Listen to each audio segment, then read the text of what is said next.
Hi there, everybody. Welcome. We see a long list of people waiting to get started, so I'm going to jump right in. If you're new to the series, my name's Scott. I'm with artistnetwork.com, and we are here doing this live drawing series every Monday, Wednesday, Friday. You'll find the reference photo in the description to the video, along with other links to additional resources, so check that out. We're going to get started today. We're drawing hair. This is a topic that we get questions and inquiries about this at Artist Network a lot, and so this is a really big thing that I hope you're going to find useful. It's a challenging subject and often a place where people get hung up in their portraiture. We're going to be executing this in charcoal, and I want to show you a few new techniques that we haven't covered in this series yet. You can see a set of the usual tools that I've been using. So I've got compressed charcoal pencils. These are 4Bs. I've got this white chalk pencil that I might use, depending on how things go throughout this drawing exercise, a white chalk pencil. I've got my vine charcoal, which I'll be using a lot of today. Shading stumps, my new favorite tool. I've got this rubber eraser here, and what you can see is that I've shaved it down. I've taken a razor blade and I've cut it into this wedge, giving me these sharp edges and corners that I can use for this drawing here. And of course my kneaded eraser, which I use quite frequently. So I'm just going to be continuing to check the thread for any questions. So throughout the live session, if you have any questions, feel free to throw it out there. I will see what I can do. I'm going to see if I can kind of follow along. Sometimes it gets a little busy, so I have a hard time following everything. So we'll get into it. As I stated, our objective is to really study hair, and I've got this beautiful subject here.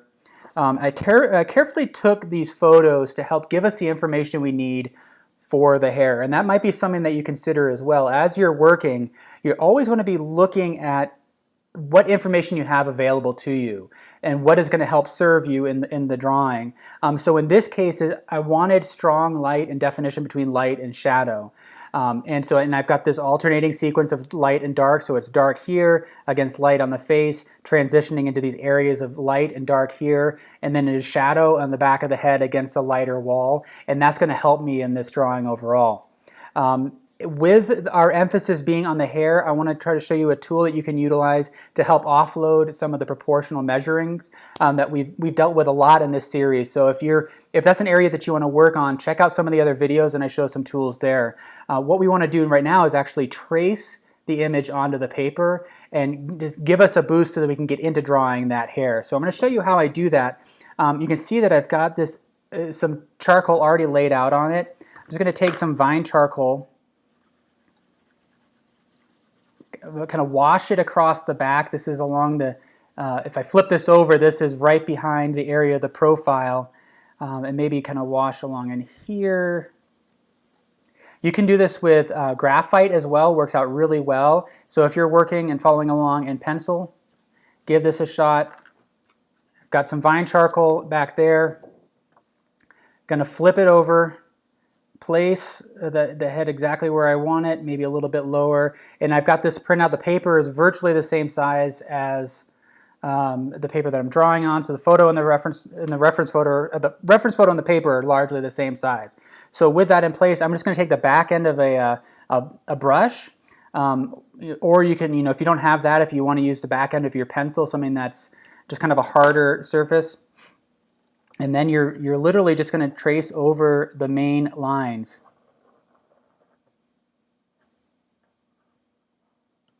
Giving yourself some orientation points here.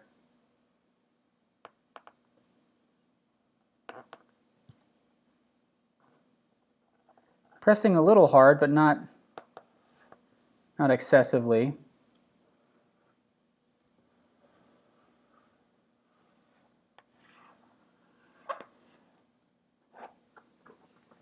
And if it all works out, yeah, you can see then there's now the outline that we have to work with. As long as that stays visible, I should be in good shape, but I also want to make sure that I don't settle on that too early.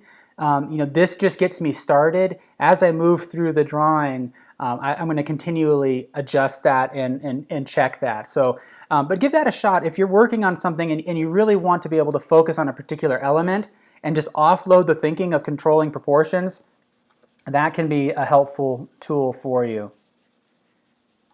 So now I'm going to take my vine charcoal and I'm going to create this gradient against that background, and I want to start thinking about broad shapes of value. Now, one of the things that I find is most challenging for students when drawing hair is the desire to get in there and get every little detail right off the bat. It's such a seductive texture, and it can be so enjoyable just to be drawing the marks and kind of getting in there.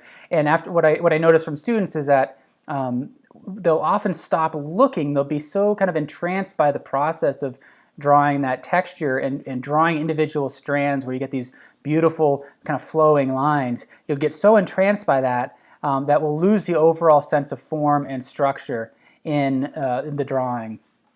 And so what I want to show you is the process that I go through where you can still have that to some degree. Let's see if I can I still see some of my lines? Kind of lost some of the lines there.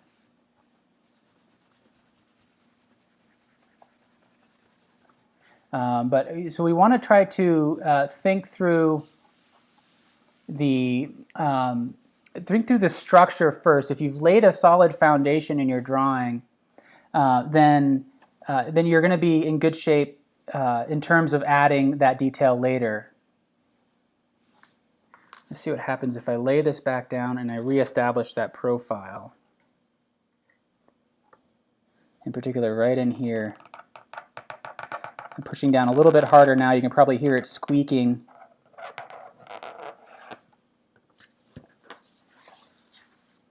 And there we go. And what I might need to do is kind of drop a little bit of compressed charcoal on there, something that's a little bit more permanent.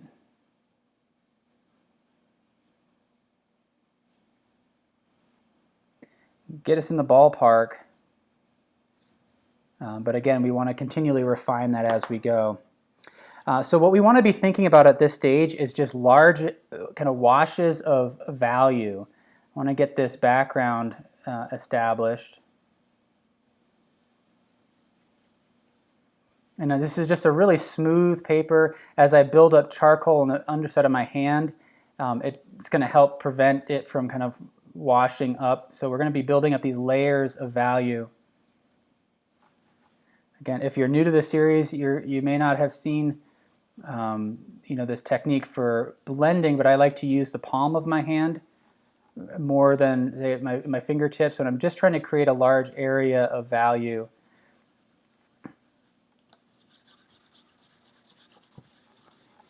Giving myself some contrast. And our main goal will be to try to see these large areas of light and shadow as much as possible. And with that established, once you really understand the light and shadow of the big portions of the hair, then you can get in there and you can stop looking at the reference photo and just have fun with that texture. So I'm going to show you what I mean by that. Like I said, that it can be such a powerfully seductive element in the drawing to just get in there and start making marks. But you got to set a solid foundation.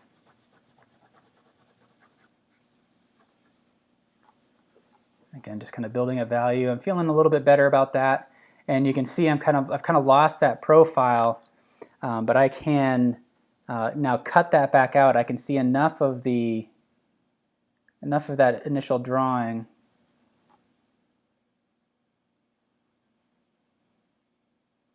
That I can start to do some negative drawing and kind of erase out that light.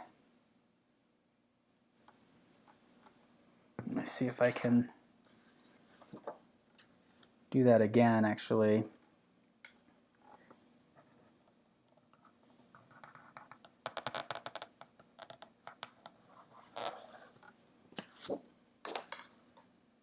I didn't do a whole lot, so I may have to do some of this. All right.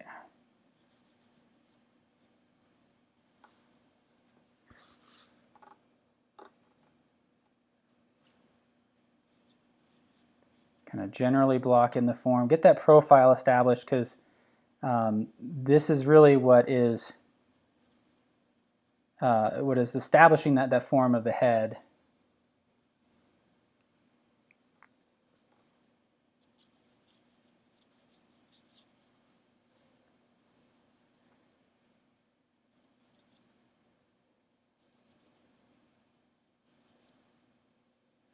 All right.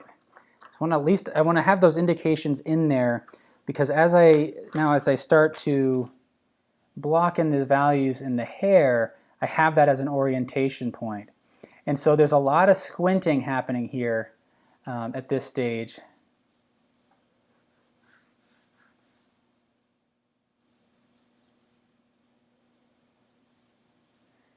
As we kind of block in these large masses. So we can start to see that it's a little bit more shaded up at the top. We get light here in the middle, and then it's largely shadow down in here. So we can think about that major form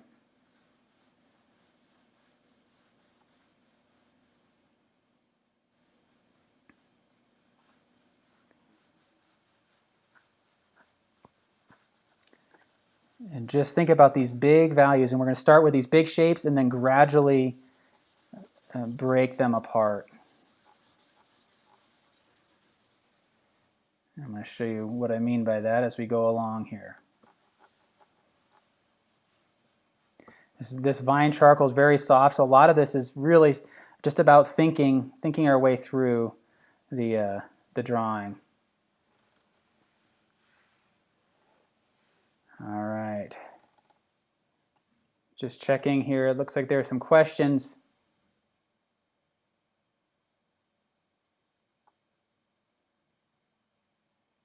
All right, looks everybody's good. Looks we had some trouble getting in for some people, so hopefully you're able to get this. If you're new, all of these videos go up as recordings after the event. So if you're missing anything, or if you're a bit distracted, or you had to cut away, then no worries. You'll be able to catch it a bit later. So.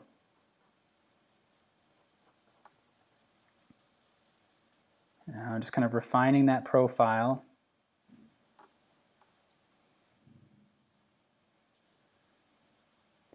And this is largely my process of building up and taking down the edges. That's really for me what a lot of drawing is trying it, washing it out, building it up again, and taking multiple stabs at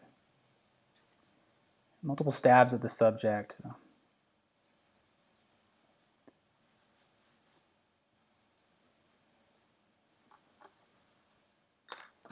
I can come back in here and then reestablish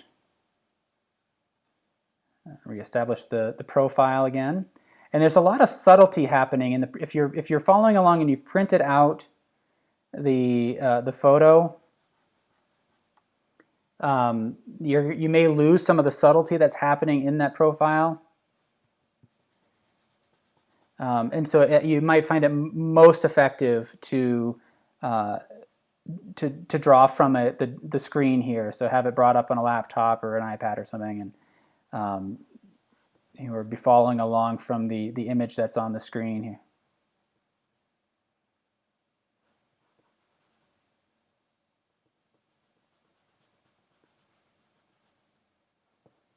All right, and I'm going to come back to that and continue to refine that overall in a little bit, but so far it's getting there. Now, we've taken the first pass thinking about the major forms of dark and light. Now we can start to go in and start to add kind of more refined forms. So again, squinting, I'm just trying to think about the general shapes I'm seeing in the shadow areas.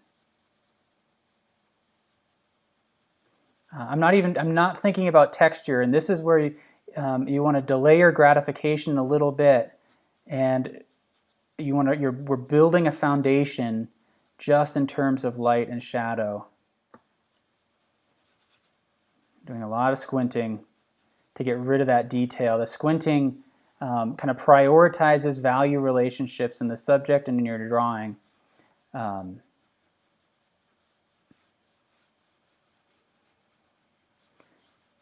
so that becomes a really helpful tool.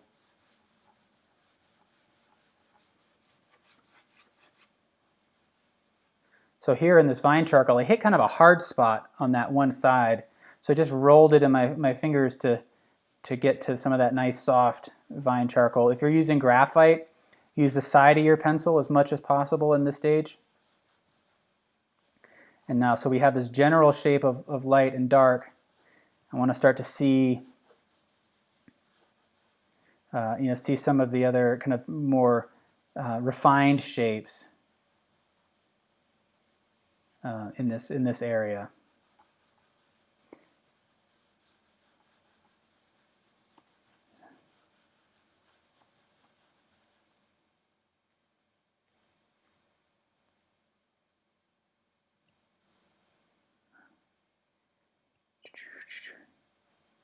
Yes, this is the emphasis. There was a question here, Kathy. Yes, we are drawing hair. That's the emphasis on this. And so when I took that photo, I really tried to minimize the portrait aspect. And so check the, if you're coming in a little bit late, I showed kind of a transferring technique so that you don't have to think too heavily about the proportions.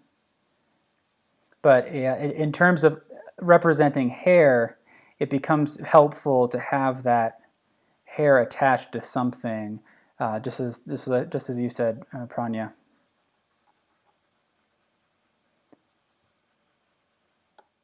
All right, so we're kind of thinking through these major forms. Again, building up light and value. And at this stage, now I have my kneaded eraser. I can start to do some negative drawing and start to erase out the shapes of the highlight in some areas. This is a lot of it is just kind of thinking through that rather than really being specific with the shape. I need to get information on the paper so then I can start to make some judgments and evaluations.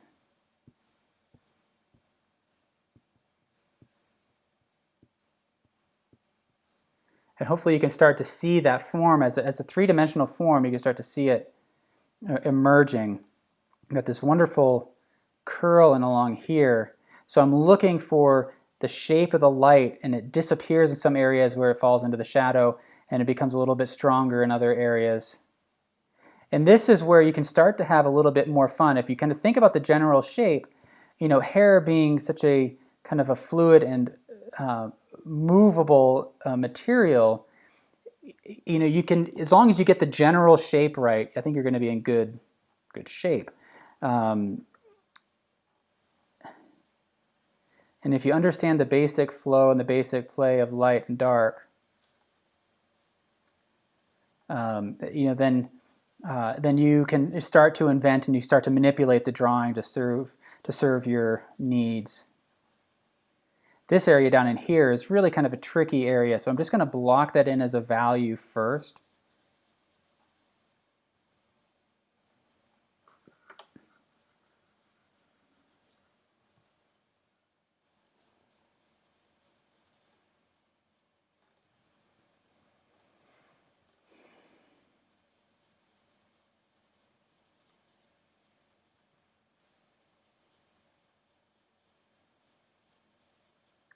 And then, just like with every other drawing, you're gradually refining.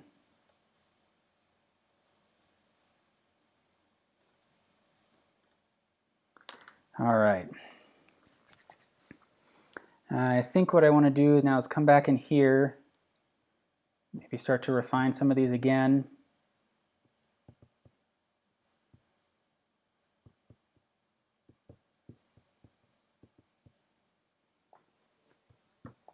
You can see my hand kind of wash this part out here, but that's all right.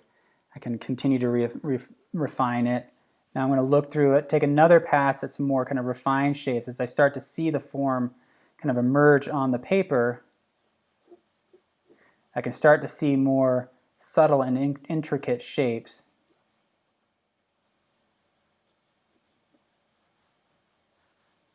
And now I'm starting to think about the flow of the hair.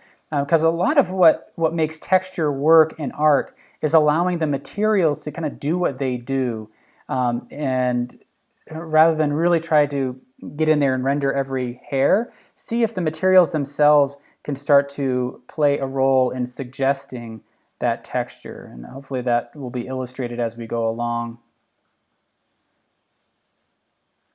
And as you observe the photograph, you can see that, in each kind of lock of hair, there's a light side, there's a shadow side, there's a deep shadow side, or kind of in a cast shadow in some of these areas.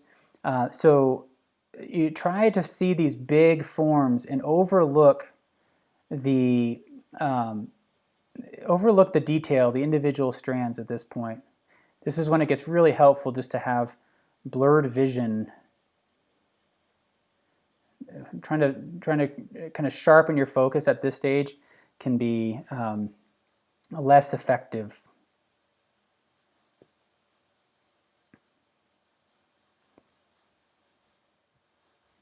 And so we're just going to keep going through the drawing, kind of layering on these observations of light and shadow. Looking for these bigger shapes. And some texture is just naturally emerging already.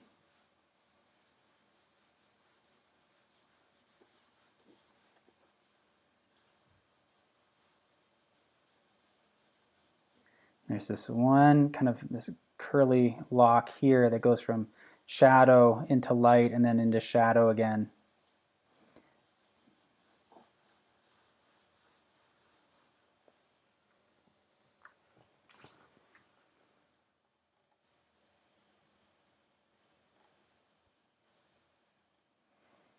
All right, so some of these marks are really kind of light and loose at this stage, so I need to start switching to something that's a bit more permanent. So I've got my shading stumps. This will help to actually kind of fix the charcoal to the paper in some areas. So let me see how this works. So still looking a lot at the reference photo. This is about drawing as well. You're still mark making, you're still refining the drawing and contributing to the overall understanding of the form. It's not just about blocking in values, but see if you can continue to mimic the form here.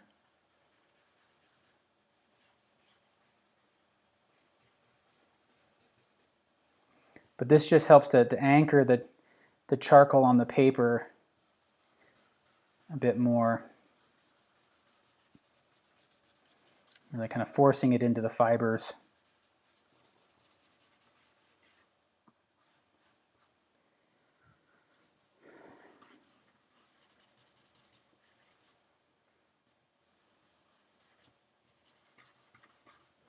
Now if we bring out the eraser, we can kind of reestablish some of those the shapes of light and shadow again.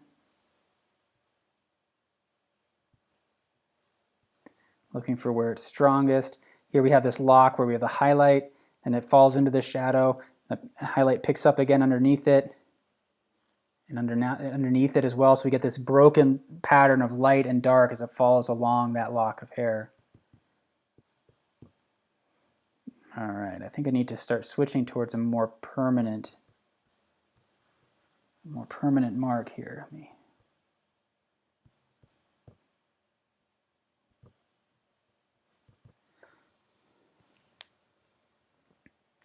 Yes, drawing straight hair is a bit easier. That's one of the reasons I chose this person in particular. Is there's so much hair and there's nice variety in there. And if you can tackle this hair, if you can get this right, then you can just apply that same concept to straighter hair, and achieve great results there. It's just the forms are bigger and more simplified when you're dealing with straighter hair. So I'm looking at the drawing on the screen in front of me. This is the compressed charcoal pencil. This is a 4B. It just makes for a slightly more permanent mark. Thinking about the overall value. So I'm using pressure control. If you see, I'm holding the pencil way back, utilizing the side of the pencil rather than the tip, because I'm going to save the point of the tip for later when I really want to get into some of these more refined details.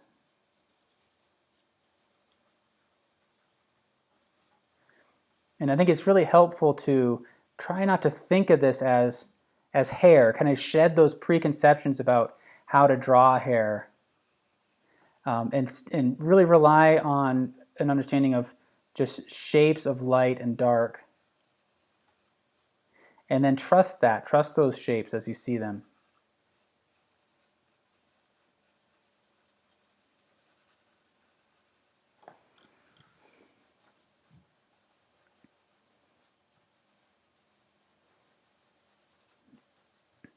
So just as with every other drawing we've done in this series, it's about building the image and allowing it to emerge on the page, and kind of trying to build up the whole drawing together.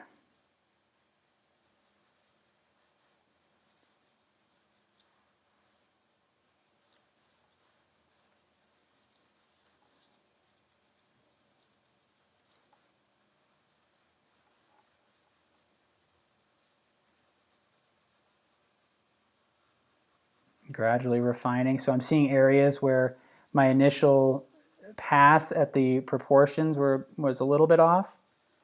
But you can ask yourself how critical it is to get some of these major proportions right. If you get the overall shape right, I think you're going to be in good shape. You're going to be much farther along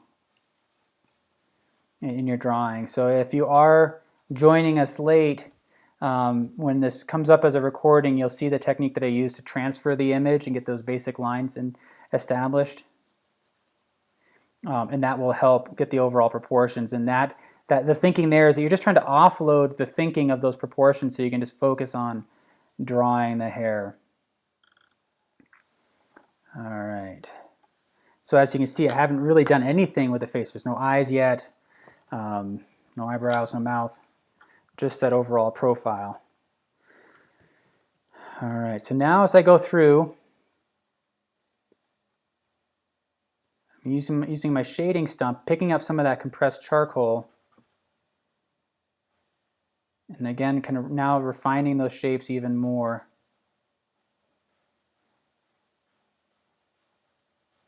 And I'm starting to mimic the flow of the hair, seeing the general flow of it.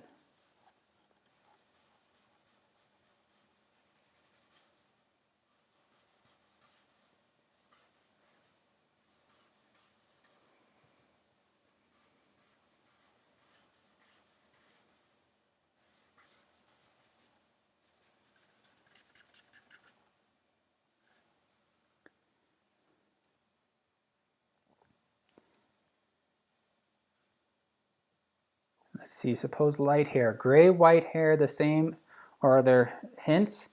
Again, it's still thinking about value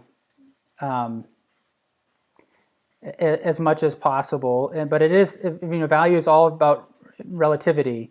What you might try doing is just making sure that there's plenty of contrast in your reference, or if you're drawing from life, that the lighting is such that you create a distinct light shape and shadow shape in the hair.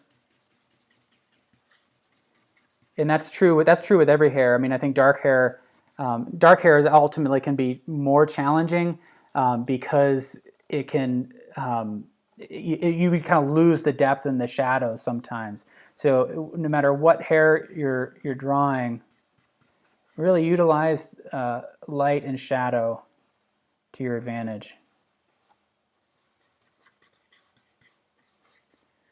So the technique I'm using with this stump here, as you can see, it's picking up the charcoal. There's a lot of kind of rolling between my fingers. It's kind of constantly rotating back and forth, and I like that edge that it creates. And as I'm doing this, these marks that I'm making ultimately represent the shadow shapes, kind of in that middle value. Then we can go back into it and add the darker values. And you can see I'm just kind of cycling through the entire head to gradually refine. I'm not sticking with one spot and moving, moving on as finishing it and then moving on. I'm trying to think about trying to build this up as a whole. All right, so then this area right in here, I think I can kind of expand out. So as I'm using my kneaded eraser, I'm pinching it into this kind of a sharpened point here. That's a little bit too big, some of this.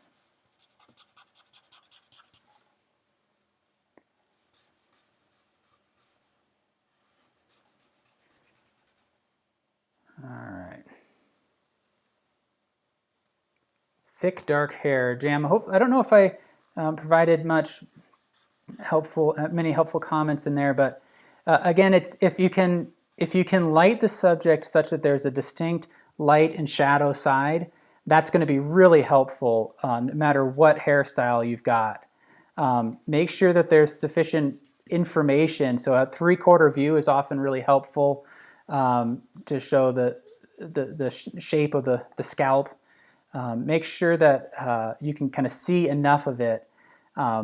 And it's the same, if this was dark hair, we'd essentially look very similar at this stage. It just might be a darker value, and you might see brighter highlights, so it might be stronger contrast overall.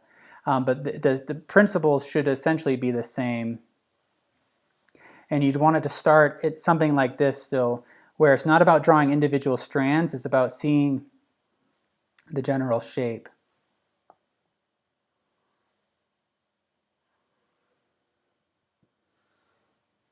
So here, as I'm drawing that, I'm kind of rotating the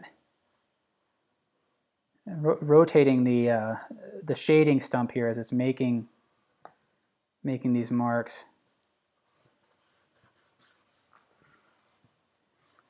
Kind of losing some of the specificity there, but as long as I get the overall form right, I think we're good.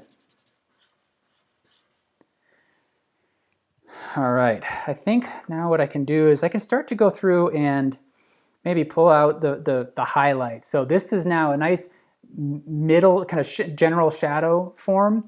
And then I'm going to go in and add the darker layer, and I'm going to pull out some of the highlights. So I'm just looking up, I've got the reference and the photo next to one another now. And I think what I want to do is ultimately pull out the high highlights. Maybe darken that a little bit more. So right in here, it really gets bright. And there's this kind of lifting and flicking technique that I do a lot to suggest the hair. So again, I'm kind of looking at the shape of the locks, the larger locks of hair here, rather than individual strands. That's really where the power in drawing the hair is if you see them as those larger clumps, those larger locks of hair, rather than individual strands.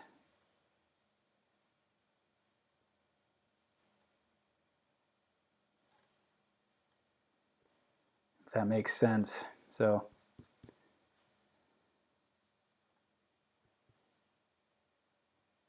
yeah, darker hair can be a challenge sometimes because it often can kind of absorb the dark, just kind of falls into the shadow. And I like this hair, this blonde hair, because it shows me where the darkest part of the shadows are more easily.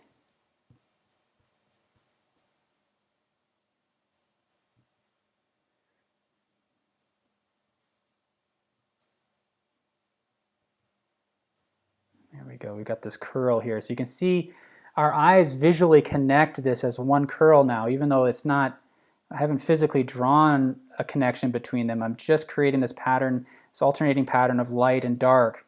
And it utilizes it, or it exemplifies the Gestalt principle of good continuation, where our eyes will naturally connect pieces together that appear to be on a consistent path.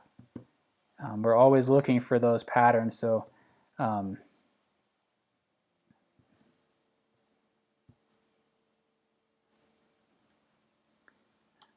But you know, you can see like as I've erased out some of those highlights, they seem to fall into the shadow areas, and it starts to suggest that form.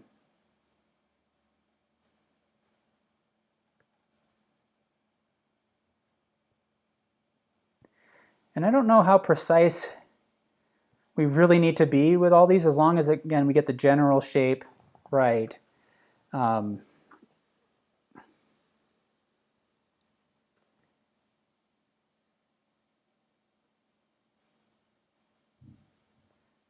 now, let's see. Are there lessons on how to blend and how to use the blend stump? I don't have a specific lesson, but it's something that I focus a lot on in all of this series. Blending to me is a lot about building up layers. So you can see that in this area where I'm working now, there's several layers of vine charcoal. I've already layered, I've taken a pass kind of at it with the compressed charcoal. I like to smudge with the side of my hand rather than the fingertips. You can see it's picked up a little bit there, but I'm trying to do that, and that helps to create a smoother gradation and overall wash of value. I'm utilizing the side of my pencil, which helps the charcoal to float on the surface a bit more. If you've got a tripod grip and the point is engaging right into the paper, that can sometimes work against you. It can really kind of embed into the paper and make it harder to smooth out. And so we're not going to switch our grip to that tripod grip until later on in the drawing. And then with the shading stump, I like to really build up value here. So that it becomes a drawing tool. So as we shade, I'm picking up charcoal, moving it around, and now in my mind, I'm thinking of this essentially as another piece of charcoal. Rather than it being a step in which we're blending, it becomes another tool for making gray marks. So now what I'm doing is I'm looking at some of these more refined shapes of shadow here. And this is where you can utilize an awareness of the grain of the hair, the flow of the hair, kind of following along the shapes that we're seeing in these kind of short flicking motions.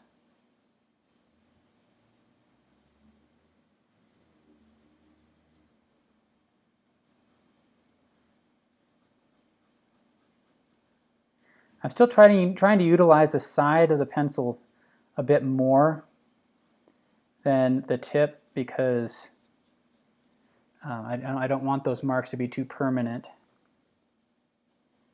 Still trying to squint as much as possible.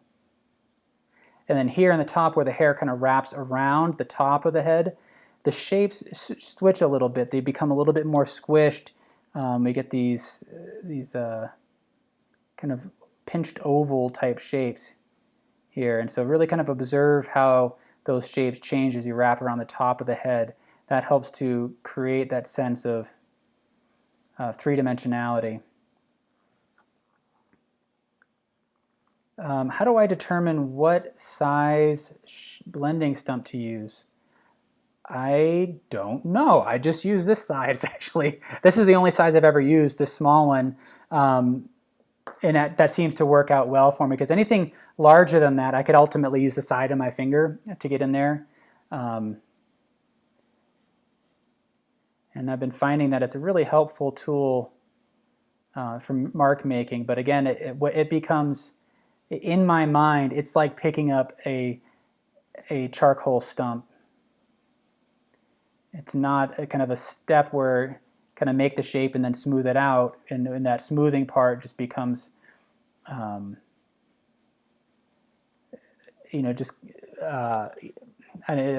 just want it to contribute to that form all the while.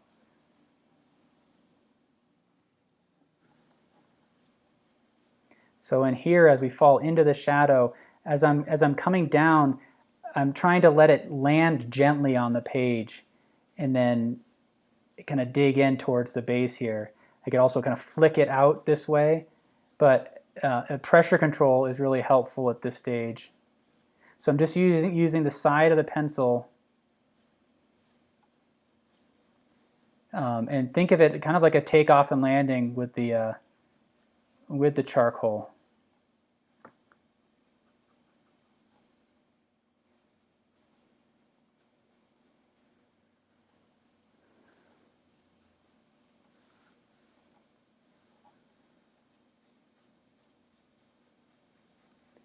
And so as I'm in these areas, I see this general shape of shadow, for example. Within that, there's areas where it gets darker as well. And so I'm trying to indicate that and look for these. I don't even really know how to describe these shapes, but they're almost teardrop-like that help to create that shape of the shadows. So by utilizing the side of the pencil rather than the point, it helps to prioritize the drawing of shapes over line. Because that's what we always want to be thinking about it in terms of shape. Here I'm just kind of flicking it up.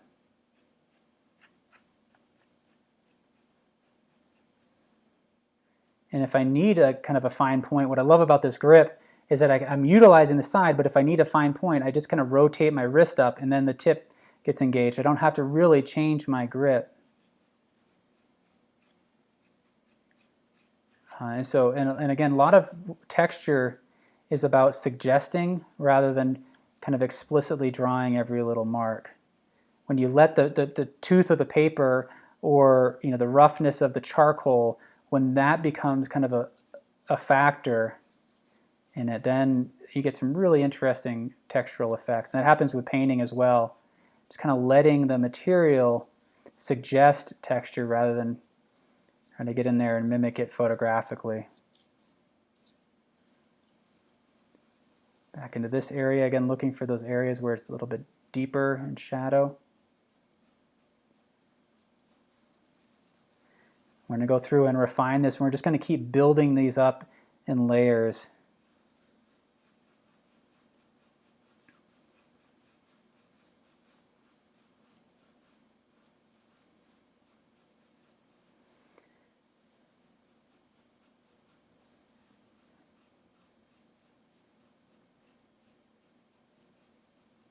One of the things you want to be careful of, and I'm doing it right here, so I'm looking at this pattern of light and dark, and it's starting to be fairly consistent, and it's almost like a subconscious instinct that we have to make the spacing between things regular.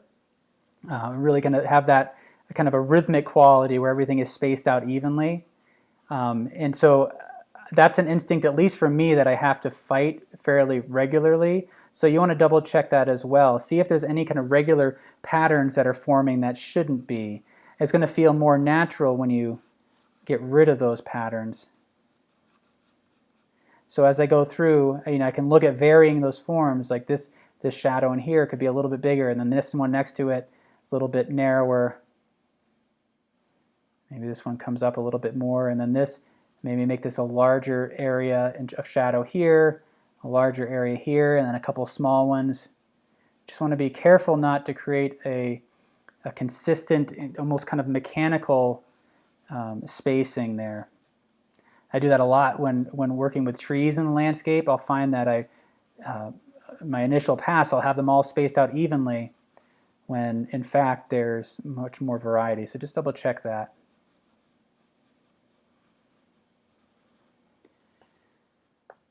Is it normal that my charcoal pencil doesn't erase? Pranya is asking. That can be a problem sometimes. So double check the paper that you're using. It all depends on the paper that you're using. This is a smooth paper that's going to get me some detail, but it does hold the charcoal a little bit more. I'm not too worried about it erasing though. It seems to be lifting quite nicely. All right, so now that I've done another layer of the darker charcoal, I can come back in with the shading stump and kind of soften that up again, but I'm trying not to lose some of these overall forms. And I can start to refine the shape of light and shadow a bit more with this pass.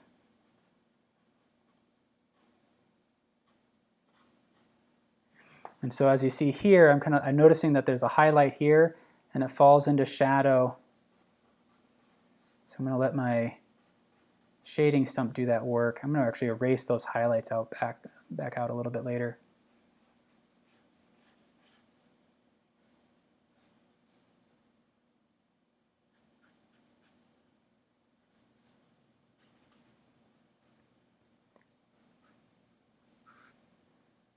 I almost feel like I'm sculpting at this stage.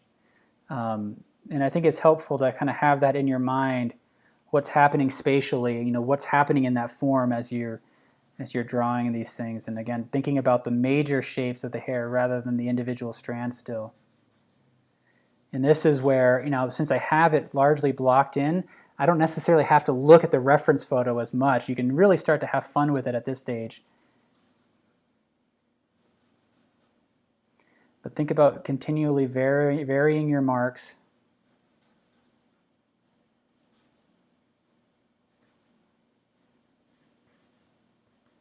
Trying to think about the flow of the hair. And that, you know, think about there's layers to the hair. So there's layers underneath, and then there's these curls on top, and they might be moving in different directions, in slightly different directions.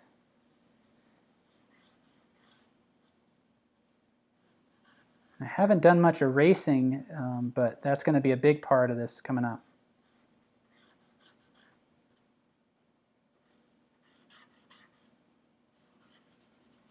And then as you're drawing, once your brain kind of latches on to these forms and you see it in terms of light and shadow, then it becomes easier to kind of improvise. You know, up until that point, though, it's just a matter, we're just looking at shapes.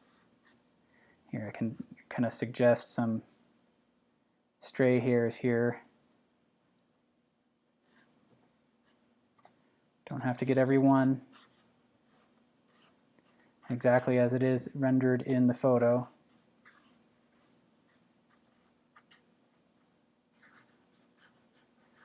There's a lot of rolling going on in my fingers here. I'm constantly moving that in between my fingers to break up that form so it doesn't read as a solid line. All right, so I'm going to let that sit a little bit. I'm going to work in the portrait area. All right.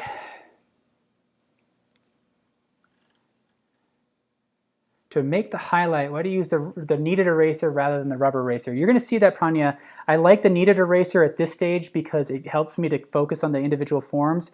When I come in with this one here, I'm going to get some much more precise, fine lines. But I want to prevent myself from getting it to that stage too early. So I'm just utilizing the shading stump here to suggest you know, some of the details in the portrait.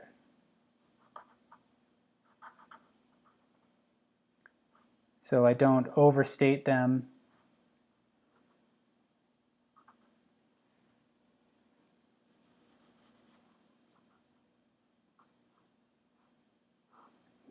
The nostril. This is where some of that information gets lost in the printout. So just be mindful of that. I'm going to look at areas where the highlight might be a little bit stronger. Under here, the cheek kind of comes in. So what I like about using the shading stump at that stage is that it allows me to kind of continually focus on shape rather than line. And the light's a little bit stronger on this part of the nose.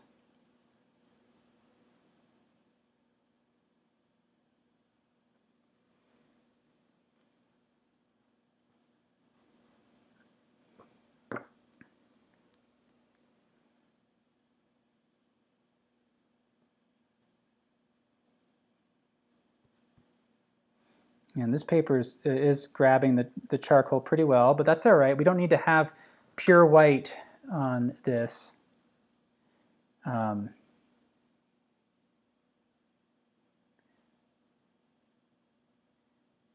Value is relative, so we can, you know, if everything is gray, even if this is still a gray tone, it's not the pure white of the paper, but it's going to read as such because that's the whitest part in the drawing.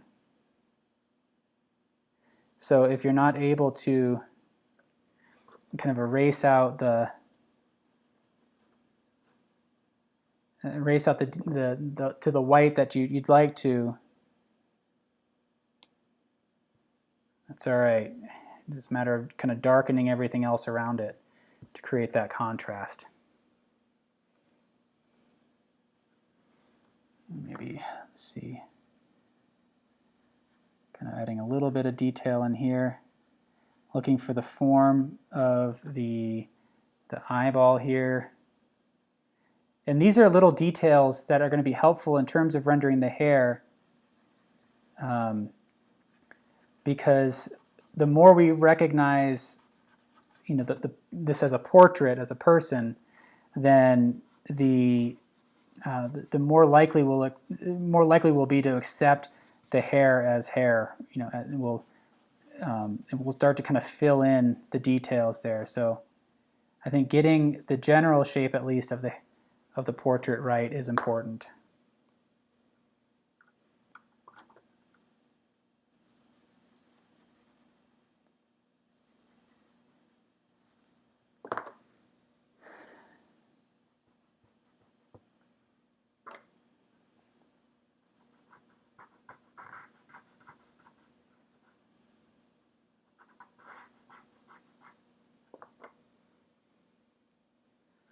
I'm not happy with the shape of that nose right now, so I need to fix that.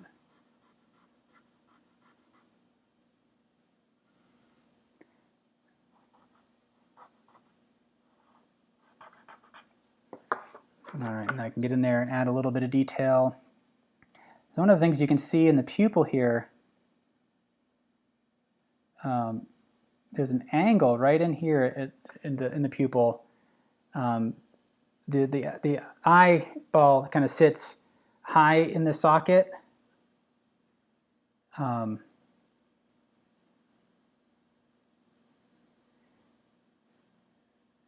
so there, it's not a perfectly symmetrical form. So just kind of suggesting that form. Those darks are too dark. So I want to refine that down.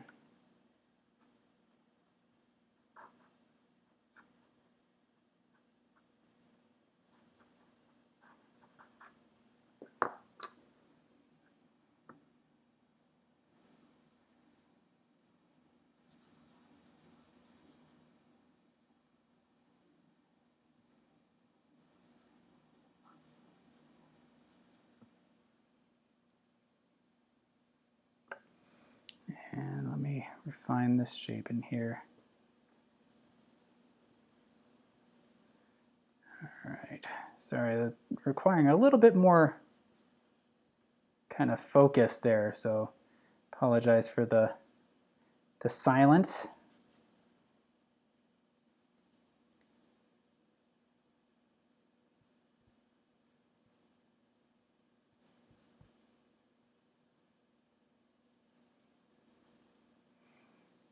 All right, and that's feeling a little bit better. Still need to come in under here a little bit.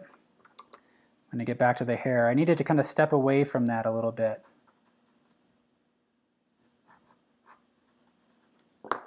Because it was, I need to come back to it with kind of fresh eyes.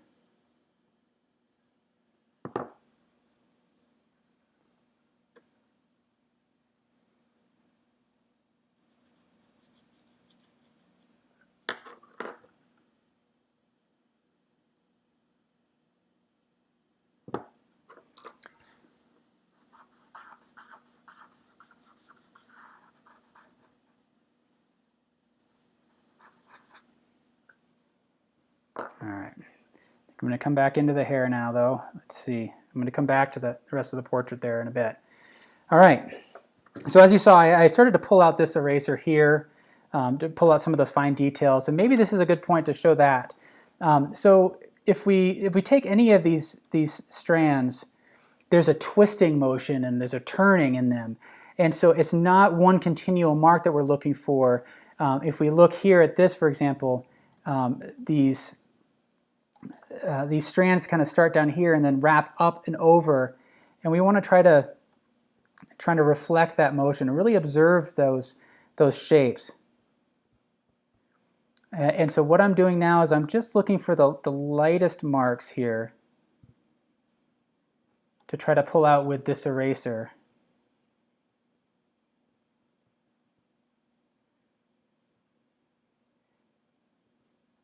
And you get some of these fine details suggested there. And you want to be careful, again, not to draw the entire strand. Just look for the portion of the strand where that light is stronger.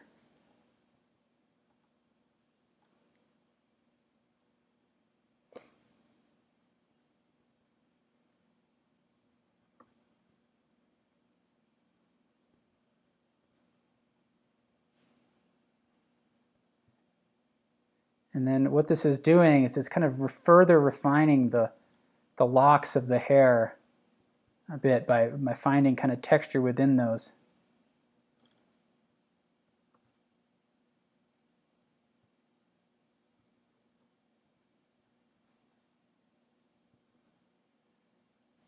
And again, there's still more of that kind of twisting and turning motion, flicking.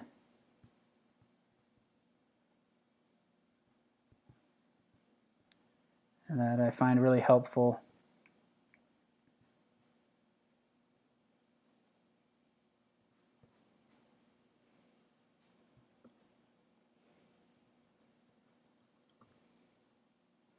And if you're drawing dark hair, you find that these forms are just, perhaps smaller, or, you find there's a kind of a different value contrast. But hopefully these principles will still apply.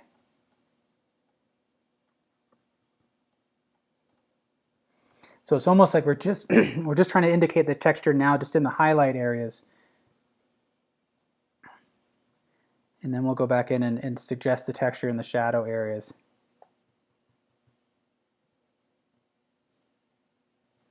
And now we have this area down here where there's a lot of light. There's an alternating sequence of light and dark. That chin form gets kind of obscured by the hair on top of it. So I'm trying to think of it abstractly and not getting too caught up in the specifics of that form.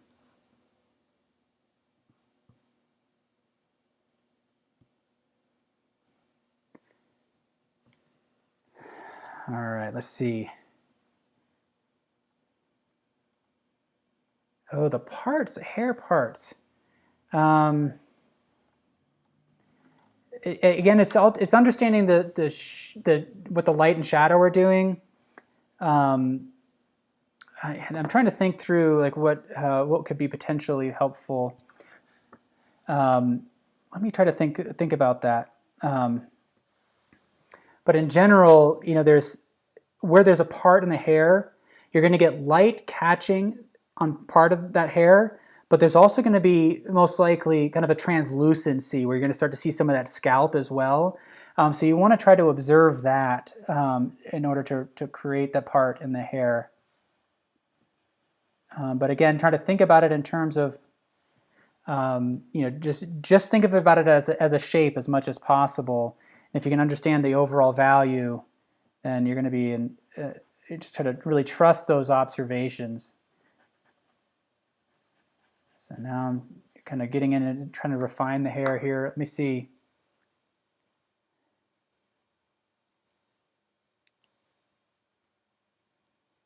She's looking blonde now. Can actually draw a white-haired woman. So I'm going to see, that this. I'm trying to replicate the color that I'm seeing here as much as possible.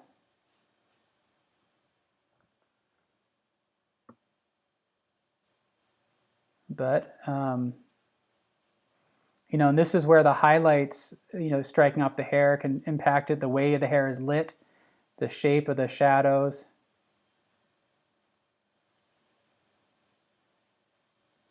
And here we see a cast shadow right in here. So this larger clump of hair is casting a shadow on the hair that's underneath it. So I'm trying to observe that as well. There's some light here that I kind of missed that I think would be really helpful. these larger clumps.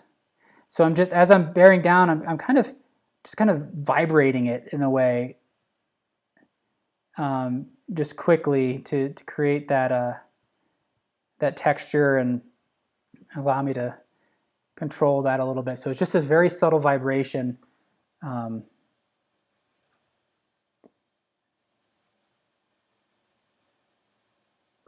there's a bit more kind of overlapping. There's more intricacy in here.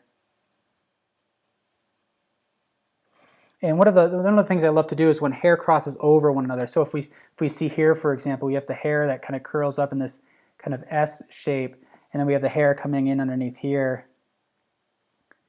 Really kind of pull that into shadow leading up to this, and that helps to separate those two.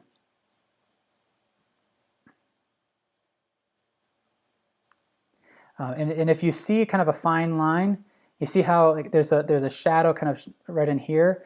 Rather than draw this line, I'm going to create it as an accumulation of marks that move in a different direction, and that'll help to simulate the texture as well.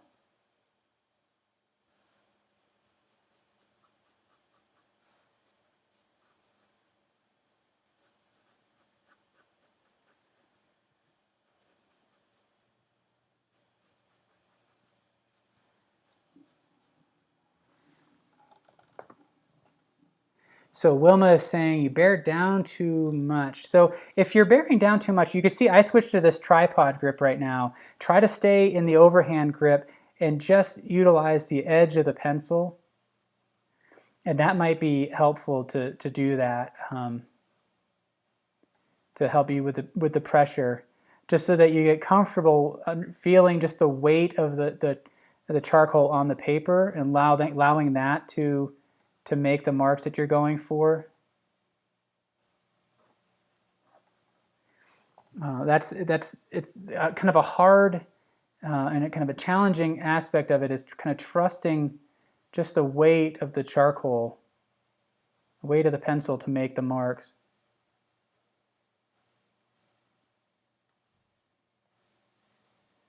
So I'm just kind of dragging along and allowing some of these marks to form kind of naturally on the page.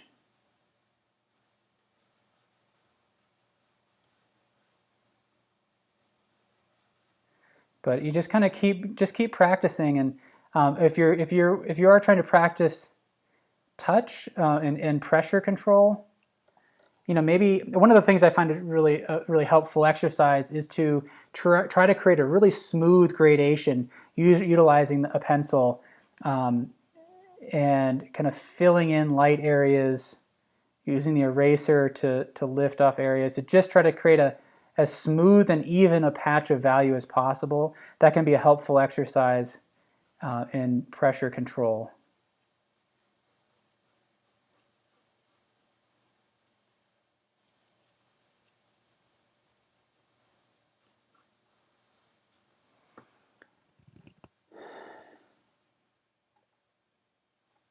All right, thank you, everybody.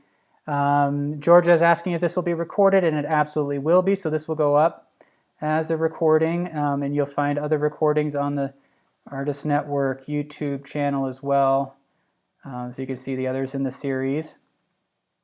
You'll also find the reference photo in the description. So if you'd like to follow along and create your own drawing, you can do that. I've been lucky enough to be able to see some of the examples that, some of the exercises some of you have done. Have been tagging me in Instagram or going onto artistnetwork.com and posting there. And that's been a lot of fun to be able to see what you've all done. Really nice work too, by the way.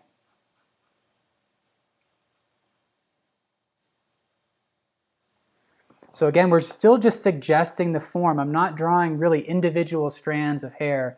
I'm trying my best to just focus on the shapes of the light and the shadow. And what can be really helpful is when you get into the shadow areas, look for where the shadow gets even deeper in some areas. So there's a lot of variety and value in just those shadow areas.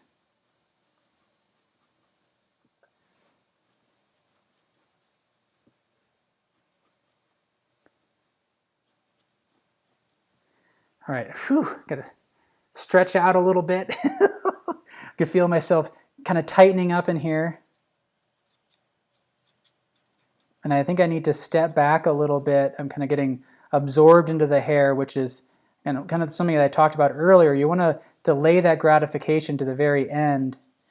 Try not to get too sucked into the texture of the hair, but once you see the overall form, if you've developed an underlying structure of light and shadow, then you can really just go wild with the lines and start to have fun with the mark making.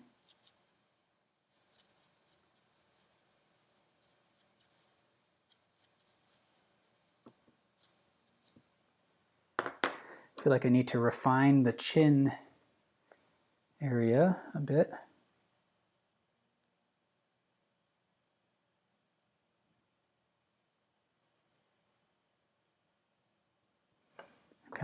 It's kind of gotten, the charcoal got a little bit too heavy there. So maybe what I need to do is, let's see, maybe refine, maybe it's all right.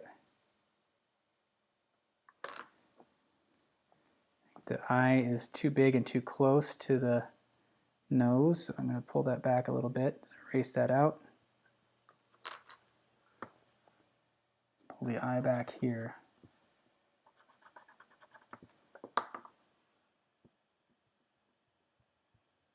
And refine that down.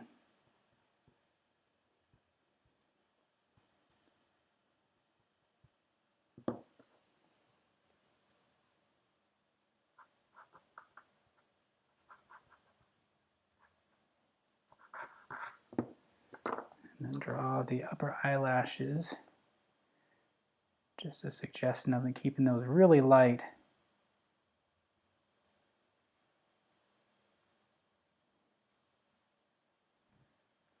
So that it doesn't pop off the page.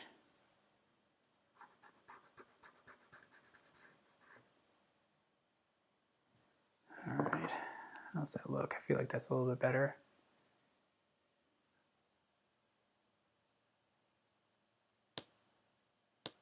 Kind of lift up her smile a little bit.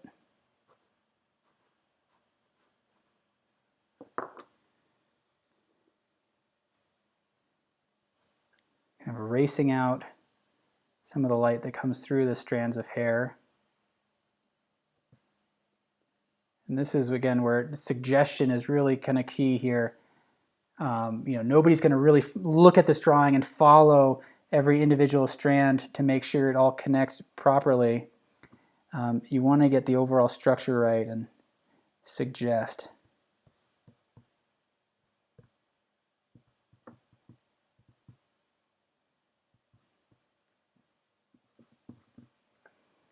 I feel like this could come in darker here. I don't want the head to feel like it's just floating off the page. I want to have it anchored. So let me really run that hair right off that edge. Otherwise, it'll just feel like this head floating off into space. And it's not what we want.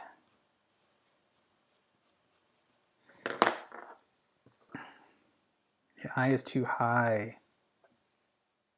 You're right. Good eye there.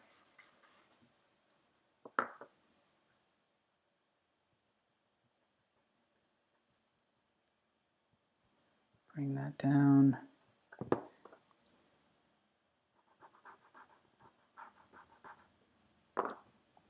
Got a thunderstorm going on outside. I don't know if you can pick that up in the audio or not. We had a wicked one come through shortly before we went live. I was worried about that, actually. It was really coming down. It sounded like that feels a little bit better.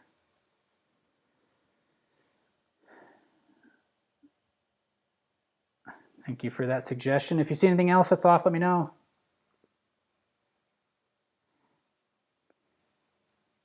Am I going to color the hair? I am not. This is just going to be a black and white drawing.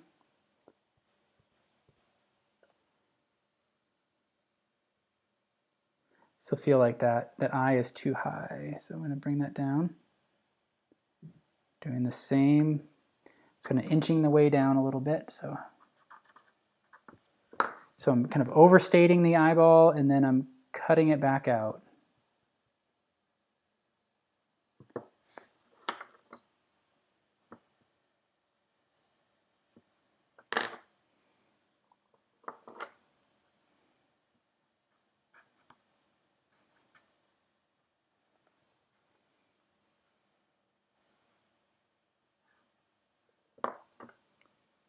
So that works a bit better. Thank you for that observation. I feel like this mouth could come down just a touch too.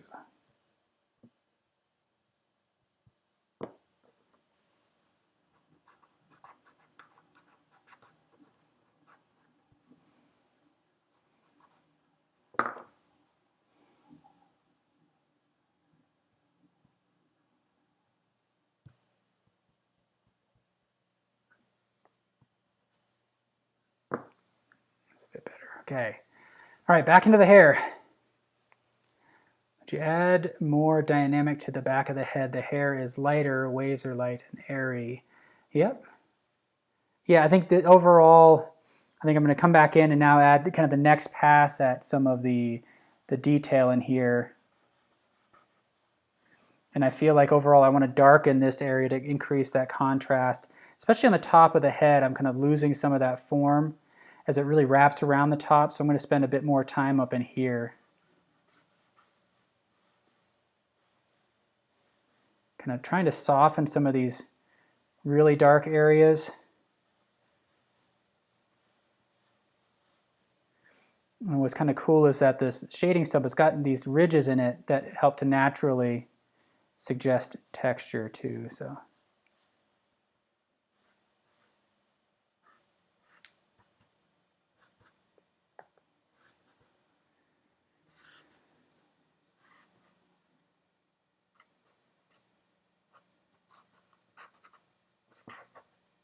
how are we doing on time? We're about an hour and a quarter in, not too bad. So as I'm coming down, I've seen this ribbon of hair kind of rolling the shading stump. And it's a bit of a highlight here that I can erase out. All right, so let me get back into this area. I feel like I can add some more depth and structure to this. So I want to really observe the shapes that are happening in this area here.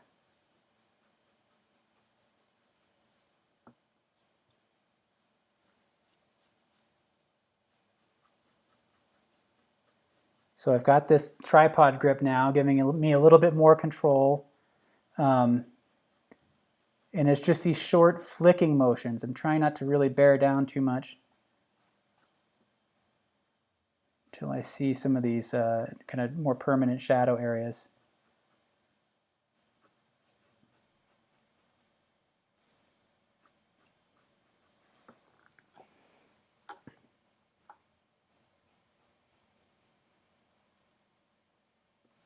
Some of these highlights here are just a bit too strong. I might kind of refine them down a little bit.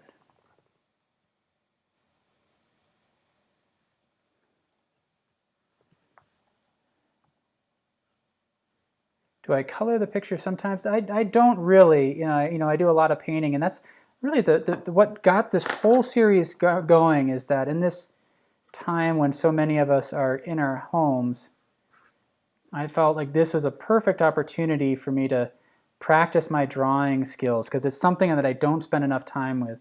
I'm a landscape painter, so I go out on location a lot, and I've found that I've kind of neglected the practice of drawing. So this is just a great time to pick that back up, and these are some of the kind of the exercises and the challenges I'm giving myself to strengthen my my ability.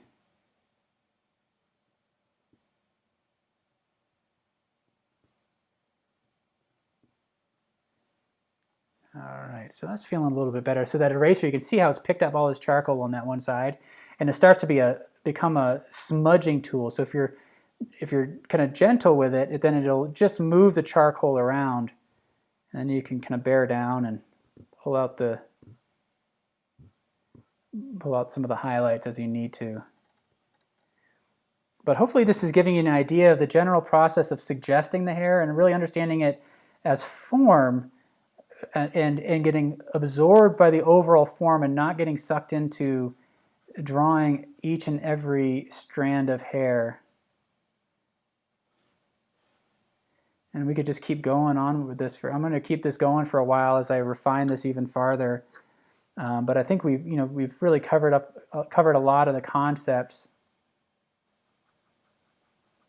So here, as I'm darkening in these shadows, these darker areas represent a layer underneath these upper curls. And by running these in kind of a different direction than the marks, than the kind of the flow of the hair on top, it helps to separate them into various layers. And so that's something I'm thinking about as well, even though it's all very subtle.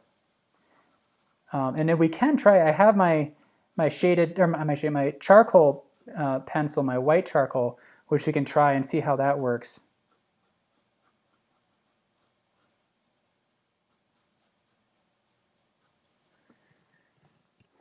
All right. Yeah, so let's see. Sandy is asking if I used a different color. I could certainly consider trying a different, like a kind of a sepia tone. I have a set of Krita colors, which I think are really fantastic. So I could use that next time. I've also, in this series, I've done several drawings on toned paper. So using white chalk, charcoal on a kind of a toned paper. So you might check those out. I did quite a few. I think the first one I did was the pipe. So check those out in the series. I did a hat where I worked on just black paper. So utilizing white chalk on a black paper to help kind of think about positive and negative space differently.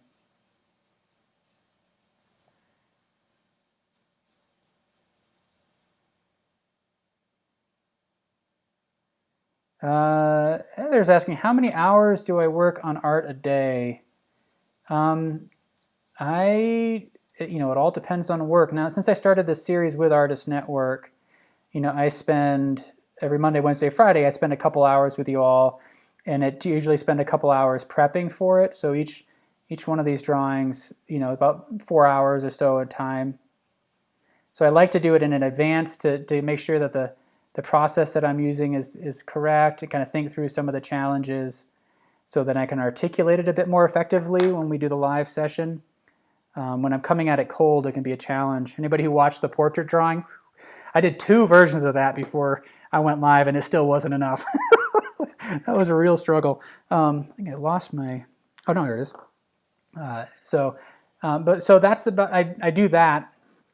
And then I like to do a painting or so on the weekends. So, I'd say probably 10 hours a week or so is about how much time I actually spend.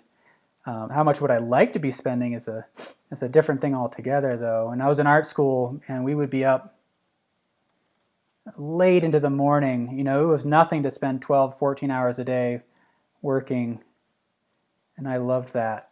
It's hard because there's an endurance kind of associated with that I had at that age that I don't quite anymore. I find after a few, 3-4 hours, my brain is shot. It's like taking a test. Every time I'm at the easel or, if I'm at the table here drawing, there's just a mental exercise that can be exhausting. And that's where I find that I really kind of struggle. I've lost that endurance. And what I found is that what's critical is really establishing a daily drawing habit. And it's often less about how much time you're doing it than the fact that you're doing it every day. Because a lot of time we're just kind of picking and not really learning much about the material or about the subject. Is just kind of refining. And for me, what's most critical is that the drawing practice is about understanding the world around you, including the materials. And if you get to the point where you're just kind of you're just kind of executing on a plan, then it may not be quite as valuable time as, really short and focused. So one of the things I suggest to a lot of students is to try to develop a daily drawing habit. And one of the ways to do that is to cut yourself off every day. So give yourself, say 30 minutes of drawing time. And what that does is that, you hit 30 minutes and you're going to be right in your drawing. You're going to be sucked into it. And you're not going to want to quit. But if you have to, then what happens is you spend the rest of the day thinking about that drawing and you can't wait to get back to it. Next day comes along and your 30-minute window hits and you are on fire to get this thing going. And then you get into the groove and then you cut yourself off. The next day you're at that same spot where you're just excited to be going. And next thing you know, that excitement is always with you. Because what I find for many students they struggle with is a kind of a binge and purge cycle with art making, where maybe you'll spend like 8 to 10 hours on a highly complex drawing. It looks beautiful, you love it, and then you get burned out. Next day you're like, oof, I just spent so much time yesterday. I can't do this again. And then that carries through for sometimes weeks or months, and you kind of ride that wave of saying, well, I did so much work on that one drawing. And that can be, I always encourage students to draw. So if that's what it takes, do that. But if you're looking to develop a daily habit, intentionally cut yourself off until you get to that point. So hopefully that makes sense.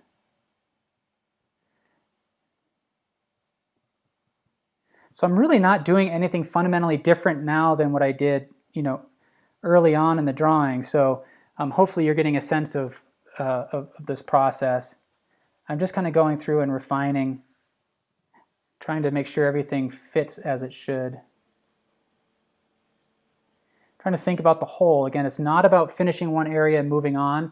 It's about building the whole thing up.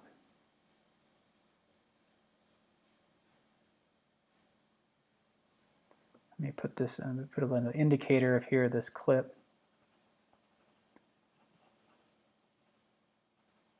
There's this cool little shadow. You can see a cast shadow right on top here that casts onto that, and I missed that the first go round. I love that.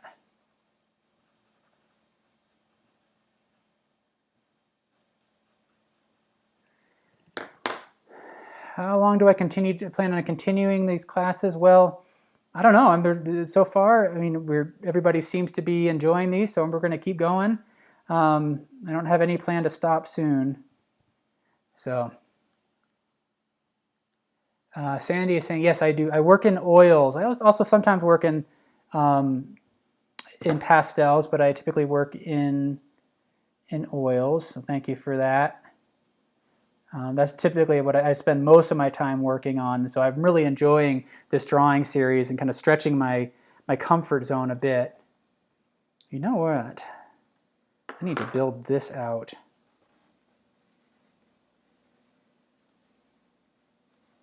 I need to just build a bit more in the back of the head.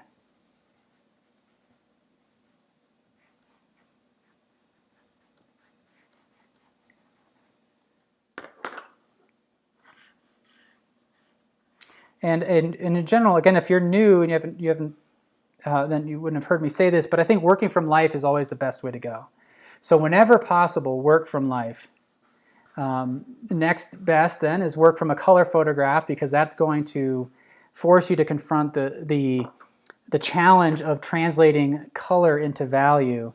And then from there, think about working from a black and white photograph. But for me, the value is in the act of drawing, not the drawing itself. If you're going for results, if you need a drawing to look highly realistic, then use whatever tools are available to you, including working from a black and white photograph, transferring, using a grid.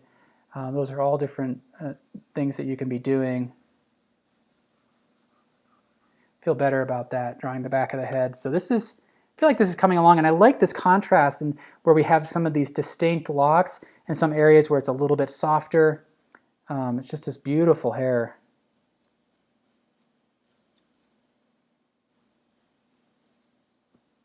All right. right, let me see. In terms of stepping back, this again is pushing my limits. I typically am at what, an hour and a half now. Yeah, an hour and a half drawing, and I need to kind of get up. What helps is that I have a projection of the image in front of me on the screen, so it's the equivalent of stepping back and looking at it from a distance. But I'm walking back and forth quite a bit, getting exercise, kind of stepping away.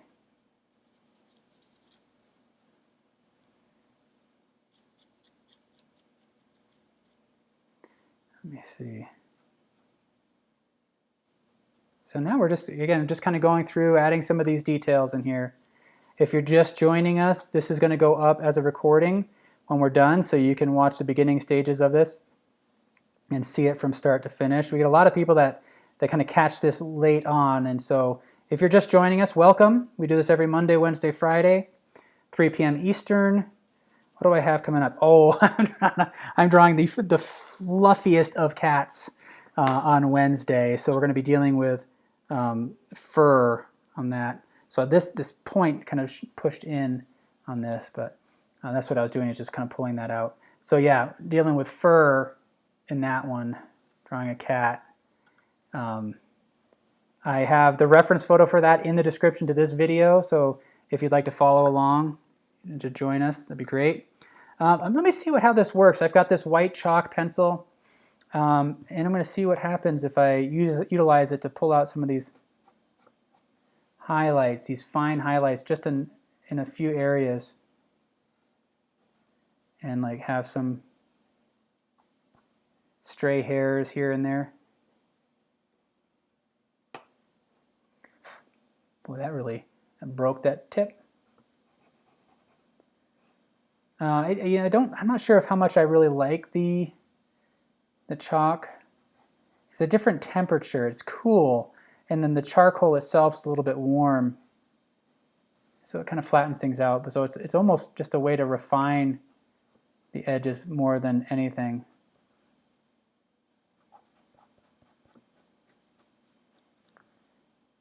How's everybody doing? Anybody else following along? Want to share how the drawing is going?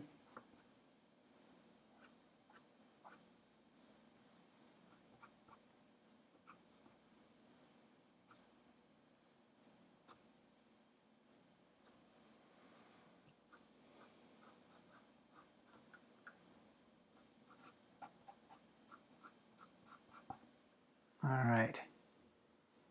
Mary saying, agreeing with the binge and purge cycle. Yeah, that's exactly. Going to a burnout, that's the last thing that anybody really feels good about. And honestly, I mean, I do that all the time. And so I'm really speaking from experience, and that's what's worked for me, is to try to kind of give myself parameters. So just trying to build up that habit of working every day. And then you fall into that really kind of healthy pattern. The great artists, that's what they do every day. It's a 9-to-5 job, essentially.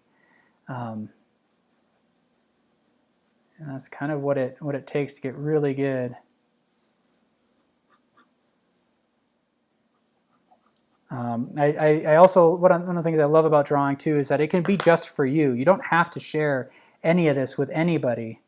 If that's something that you're concerned about, is the idea that it's intimidating, it's a personal thing that you don't feel comfortable sharing with people. You don't want to hear, that it looks like something other than what you're actually trying to do. Sometimes it's hard to receive compliments. So, but this is really just for you, so.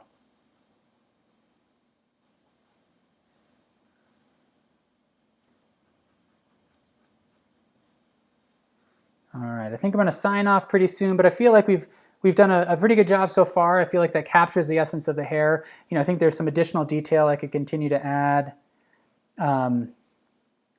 Maybe even darken the background a little bit. I didn't really refine the chin area very well.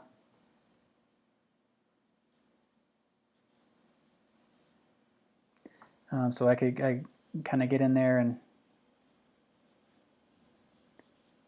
refine that down a little bit more, maybe darken back in here. But I feel like in terms of a tutorial on drawing hair, this is probably going to capture it and everything we need. So just remember that it's really about establishing the big shapes of light and shadow first. See it as big forms, and then you get in and add those details later. And once you have those big forms established, then you can really go in and play and improvise in your drawing in a way that you may not be able to do in other aspects of drawing.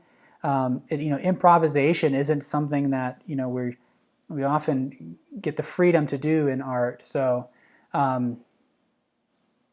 but build up those big forms, get the basic shape of light and shadow in, and you'll be good to go. Just trying to anchor this head. I don't want it to feel like it's floating. All right. So thank you, everybody. I've got some questions coming in, so I'm just going to hang out a bit and answer those questions. Mary's asking, do I sketch oil paintings first or paint on canvas? I go directly on the canvas. If anything, I'll sketch with a brush, but I often just go directly to it. Most of my landscape paintings take about 2 hours because that's about all the chance I get before the light changes. So I don't really have time to draw it in advance. I just go right for it.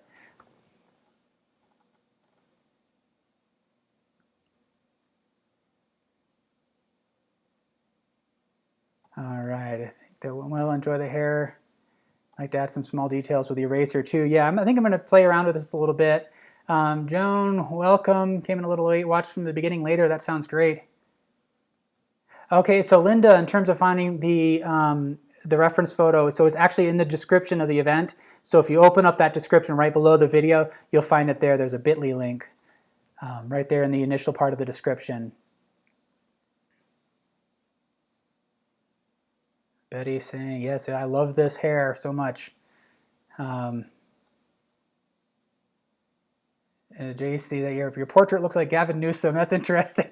I look forward to seeing that. Thank you, everybody. If I didn't, I hope I captured everybody's question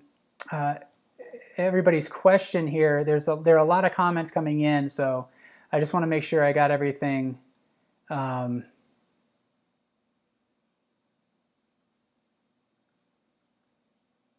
Yeah, getting some good comments. So, I see some of you, posting comments about how the drawing looks, what needs to be fixed, etc.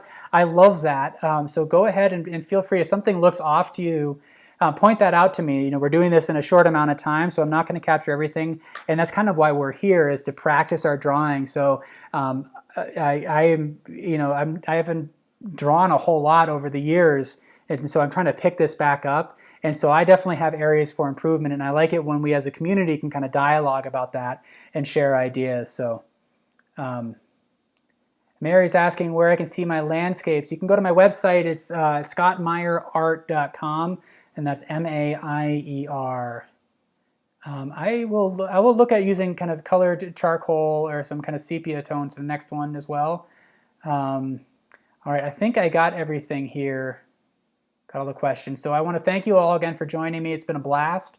Again, if you're joining in late, check it out from the beginning. This goes up as a recording. And I will see you all on Wednesday, 3 p.m. Eastern. Have a great day.